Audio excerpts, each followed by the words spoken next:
MA part 2 paper 5 থেকে অর্থাৎ educational technology paper থেকে যে অ্যাসাইনমেন্ট সম্ভাব্য প্রশ্নগুলো আসবে, এখান থেকে বেশি কঠিন প্রশ্ন আসে না।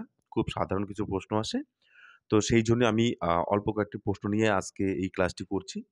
তো এখান থেকে যে প্রশ্নটা আসে সেটা হচ্ছে এডুকেশনাল টেকনোলজি যে আছে, এই যে টেকনোলজি শব্দটা সেটা কোন ভাষা থেকে আসছে বা কোন শব্দ থেকে আসছে এরকম দুটো প্রশ্ন হতে পারে।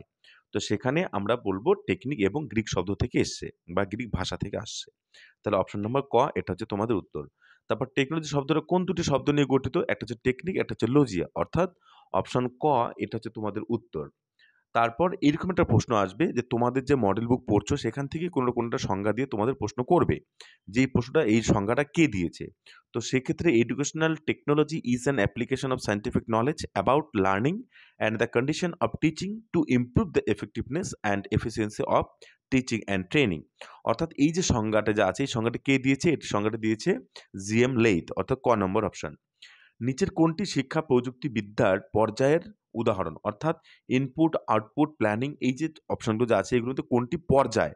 ঠিক আছে? তো পর্যায়ের ক্ষেত্রে আমরা কি জানি? পর্যায়ের ক্ষেত্রে সিলেকশন অফ কারিকুলাম, তারপর হচ্ছে প্ল্যানিং, তারপর হচ্ছে অ্যাপ্লিকেশন, তারপর হচ্ছে ইভ্যালুয়েশন প্রসেস। তো এগুলো হচ্ছে তোমাদের শিক্ষার প্রযুক্তিবিদ্যার পর্যায়। ঠিক আছে? তাহলে এই ক্ষেত্রে যেহেতু পর্যায়ের উদাহরণ তাহলে প্ল্যানিং অবশ্যই। এবার নিচের কোনটি শিক্ষা প্রযুক্তিবিদ্যার বৈশিষ্ট্য এর বিষয়? বৈশিষ্ট্য। তাহলে ইনপুট, আউটপুট এবং হচ্ছে প্রসেস এই ৩ টাকে আমরা কি জানি? আমরা বৈশিষ্ট্য জানি। ঠিক আছে? তো সেক্ষেত্রে ইনপুট যেটা আছে ক সেটা হচ্ছে তোমাদের এইখানে এই প্রশ্নের উত্তর। তারপর হচ্ছে শিক্ষা প্রযুক্তিবিজ্ঞানের বৈশিষ্ট্যের মধ্যে কোনটি রয়েছে বা কোনটি?